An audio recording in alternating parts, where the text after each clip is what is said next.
وصیت سے بنیادی طور پر یہ لفظ منع ہے. مجرد میں یہ لفظ باب ضربہ سے آتا ہے اور وصین اس کا مصدر بنتا ہے. بنیادی اس کے معنی ہوتے ہیں کسی چیز کا کسی سے پیوستہ ہونا. اچھا اس میں پھر تاکید ہونا اور ایک معنی ملنا اور جڑنا، دونوں اس میں معنی آ جاتے ہیں. یہ تو ہے مجرد میں. البتہ استوصو جو ہے وہ کس سے آیا ہوگا؟ کون سا باب ہوگا؟ یہ بہت واضح طور پر استفعال سے ہی آ رہا ہے. باب استفعال میں اس کے معنی ہوتے ہیں کسی کے بارے میں کسی کی وصیت قبول کرنا، ایک یہ معنی ہوتے ہیں، اور دوسرا حکم ماننا یا تنفیذ کا ذمہ لینا. تو یہاں پر زیادہ جو اس کے معنی بن رہے ہیں نا وہ استوصو یعنی حکم ماننے کے حوالے سے آ رہے ہیں.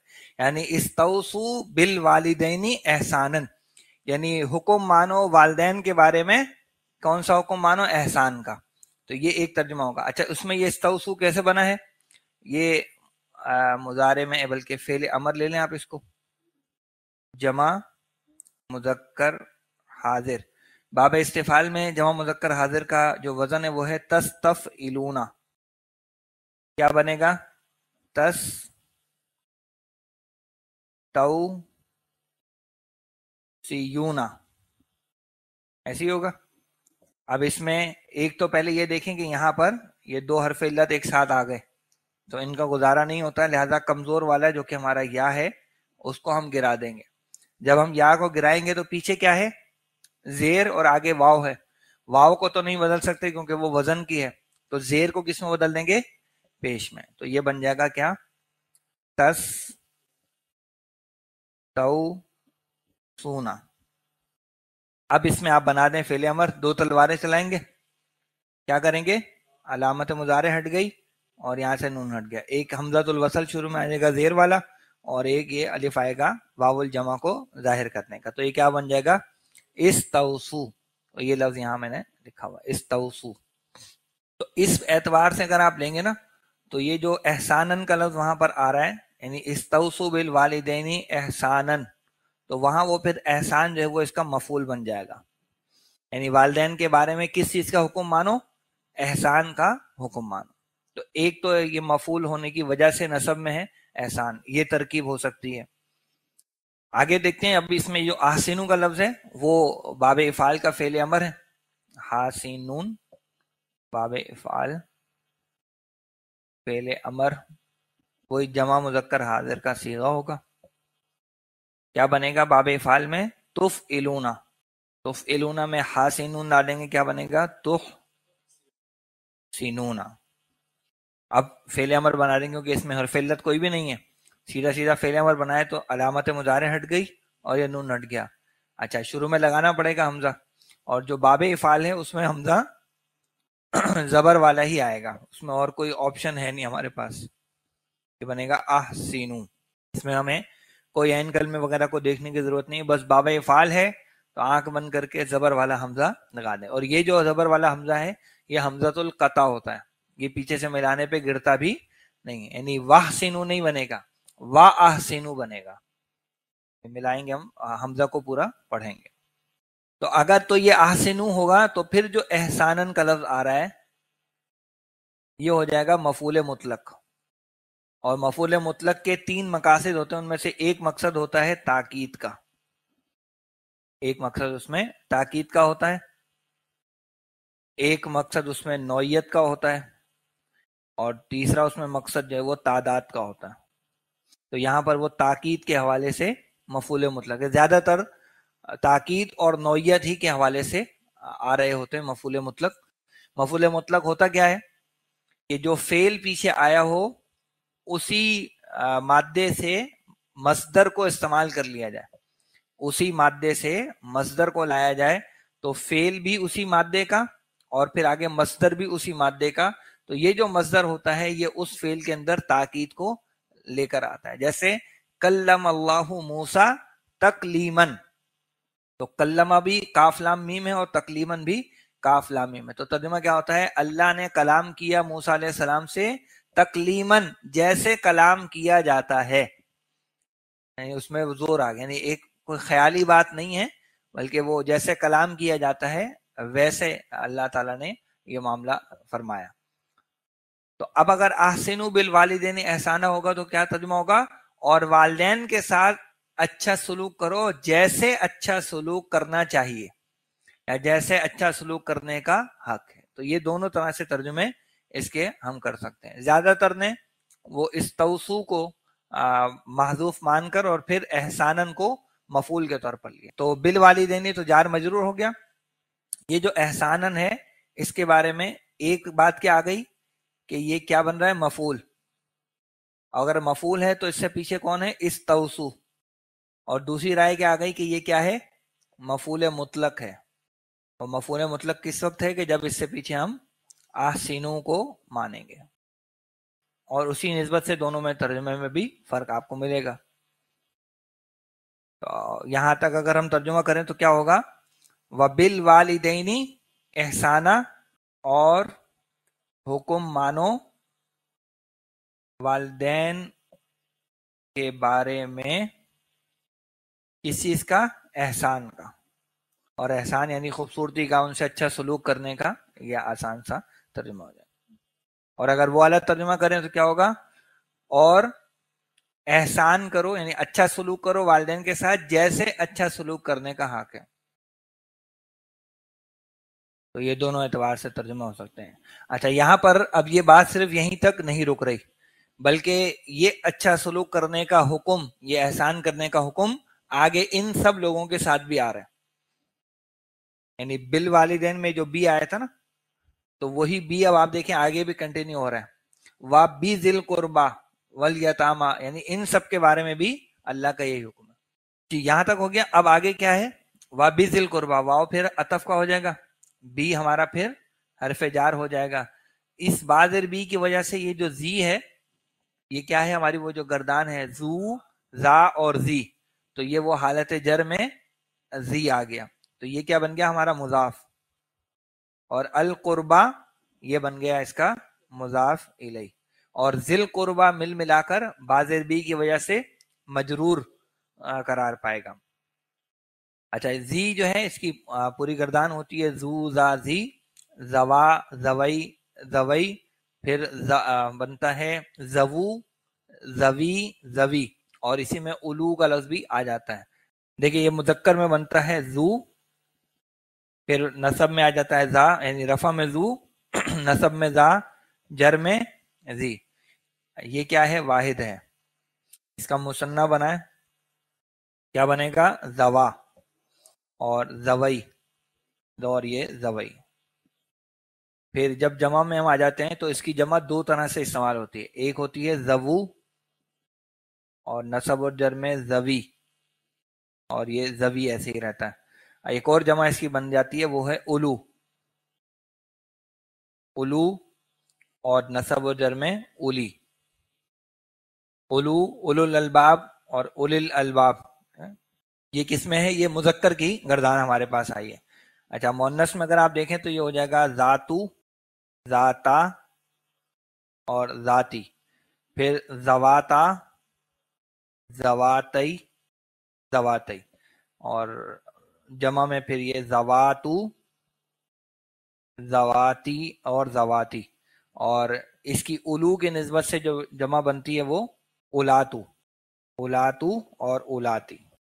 تو الو کی نسبت سے اولاتو اور زوو کی نسبت سے زواتو. یہ اس کی مکمل گردان ہمارے پاس ہوتی ہے. اچھا، معنی کیا ہے؟ بنیادی طور پر معنی ہے والا، یا ادھر کریں گے تو والی. تو ہم یہاں جو تھے وہ ادھر تھے. تو ذل قربا، اب جو اس میں لفظ آیا اگلا وہ کیا ہے؟ قربا. قربا کے لفظ کو دیکھ لیتے ہیں، کیا مادہ ہوگا جی قربا کا؟ جی قاف را با، بالکل قاف را با. یہ باب سمیہ سے زیادہ تر استعمال ہوتا ہے، اور اس کا مصدر جو بنتا ہے وہ ہے قربن. قربن کے بنیادی معنی ہوتے ہیں کسی کے نزدیک جانا یا قریب ہونا. اچھا، یہاں پر یہ ہمارے پاس ایک ہوتا ہے اسم التفضیل. کیا وزن ہوتا ہے اسم التفضیل کا؟ افعلو. تو افعلو کے وزن پہ یہ کیا بنے گا؟ اقربو. اور اقربو کا مؤنث کیا بنے گا؟ اکبرو سے کبرا، تو اقربو سے قربا.